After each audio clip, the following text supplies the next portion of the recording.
Hey guys, and welcome back to the series where we talk nothing but Fantasy Premier League.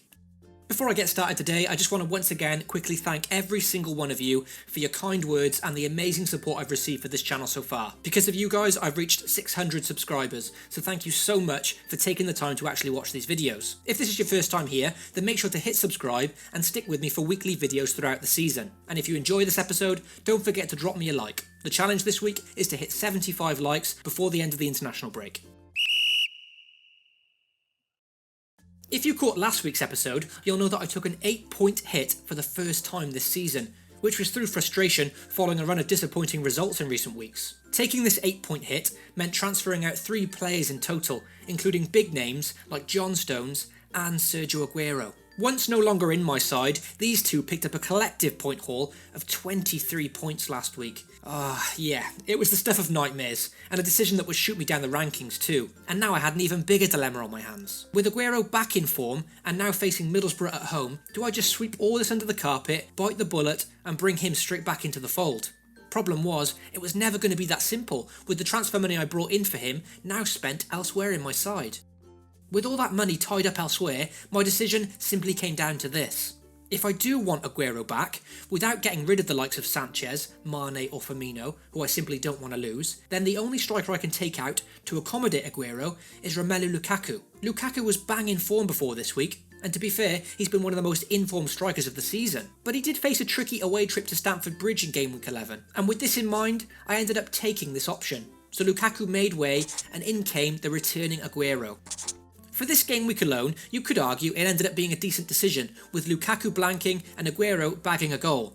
Going forward though, Lukaku is still someone I'd love to have for his next fixture, where he faces a hopeless Swansea at home. So despite him making way on this occasion, he's still someone I'll be keeping on my radar. I also made one other transfer last week, removing the out of form Son and bringing in Joe Allen of Stoke for a -4 hit. So with our transfer business now out of the way, your favourite team, the Bretsby Babes, have picked up a total of 56 points for Game Week 11. And when you compensate for the -4 hit that I took, it takes my overall tally to 52, which is bang on average this week. It's not too bad of an effort, but a Game Week rank of 1.6 million is still nowhere near up to the fans' expectations, and certainly not where I aspire to be as the manager. It's also seen my team drop in the overall rankings for the 3rd consecutive week.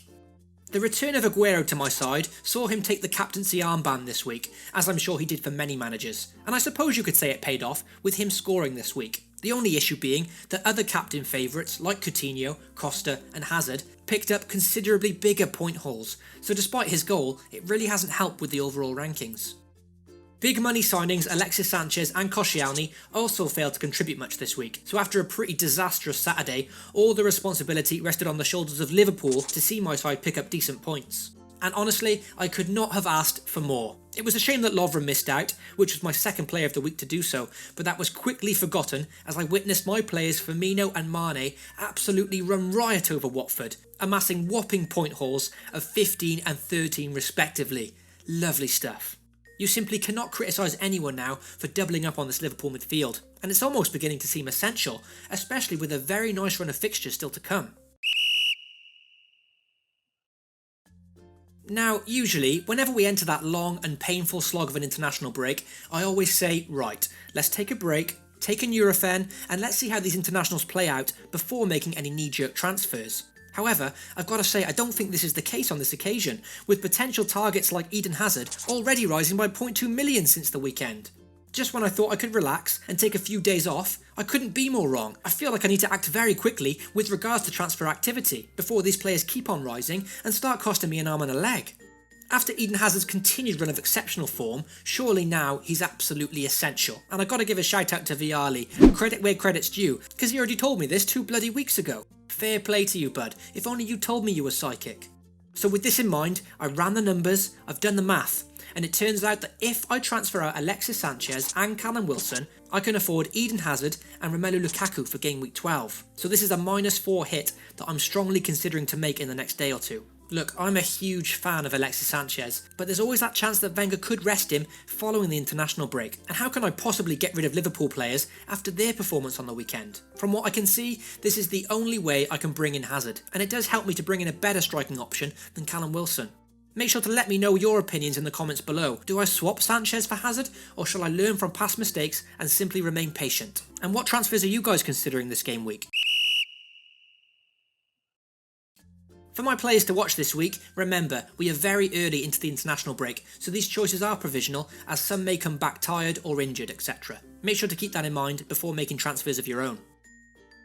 For my defensive option this week, it's Marcos Alonso. Well, after 5 clean sheets on the bounce, how could it not be a Chelsea player? Antonio Conte's change of tactics has seen Chelsea turn their form around in amazing fashion, and Marcos Alonso has played a big part of that.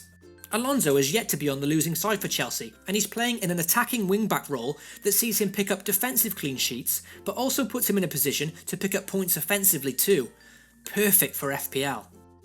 He doesn't come cheap at 6 million, but then again, no Chelsea defender does, and he's more than justifying his price tag currently. He showed excellent attacking stats prior to game week 11, and took that one further by bagging himself a goal last weekend, picking up a mouth-watering 13-point haul. As for his teammate Eden Hazard, well, what can I say? The guy's on absolute fire at the moment, and showing the country exactly why he was voted Player of the Year season before last. Unsurprisingly, due to his superb performances, he retains his place in my players to watch. And as mentioned earlier, he's certainly someone I'm looking to accommodate sooner rather than later.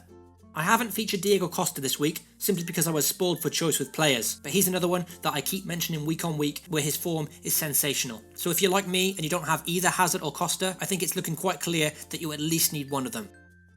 Joe Allen still retains his place in my players to watch this week. Admittedly, he did pick up a very low score of 1 measly point in game week 11, but with his price, overall form, and the attacking position he's playing for Stoke, I think he's still an excellent budget option.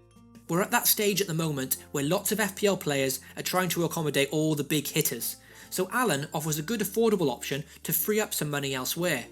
Stoke are unbeaten in the last 6 and have Bournemouth, Watford and Burnley in the next 3 fixtures, and with Bournemouth to play next, their confident run has certainly come to an end, losing their 2 last fixtures against Middlesbrough and Sunderland.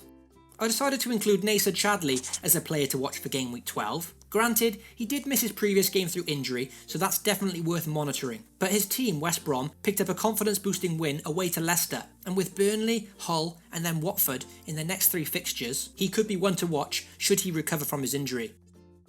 Next up, it's Sergio Aguero. I kind of get the feeling that most managers were actually underwhelmed at Aguero's takings against Middlesbrough. It was one of those games that was quite heavily anticipated as being a very big point haul incoming for Aguero, and I can understand their frustration considering the massive point hauls from other captain candidates last week. But at the end of the day, he still bagged a goal, picking up 6 points in the process, and now faces Palace away in his next fixture. I realise Man City's form is still irregular at the moment, but let's not forget that Palace are still yet to keep a clean sheet all season, and are still on a bad run themselves. I know it's quite easy to say, but I can see Aguero collecting more points in this fixture.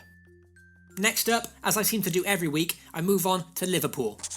Look, it doesn't take these kind of videos for you to know by now that at least one Liverpool midfielder is absolutely crucial on current form. Which player, you ask? Well, honestly, that's anyone's guess. Coutinho, Firmino and Mane consistently make my players to watch, and your guess is as good as mine who will accumulate the most points this season. If I had to choose the safest bet, I'd probably say Coutinho, as almost half the players own him now, but if you don't have any of these 3, well, then I'd say you need one, and you need one fast. As you saw earlier, Lukaku was actually transferred out of my side for game week 11, but as mentioned, I was forced into this tough decision, and there's no getting away from the fact that he's one of the most informed strikers in the league. Chelsea away was always going to be a tough fixture, but Everton play Swansea at home next, so for game week 12, Lukaku has to make it back into my players to watch. Lastly, I've decided to feature Harry Kane this week, now that he's returned to fitness. Kane got back to goal scoring ways on his return to that Spurs side, so I have no doubt he'll end up proving a popular choice as a differential for some. If I'm honest, I'm not convinced that he's worth the large 10.7 million valuation just yet, and understandably, he looked extremely tired in that North London derby, but his record for the past 2 seasons speaks for itself.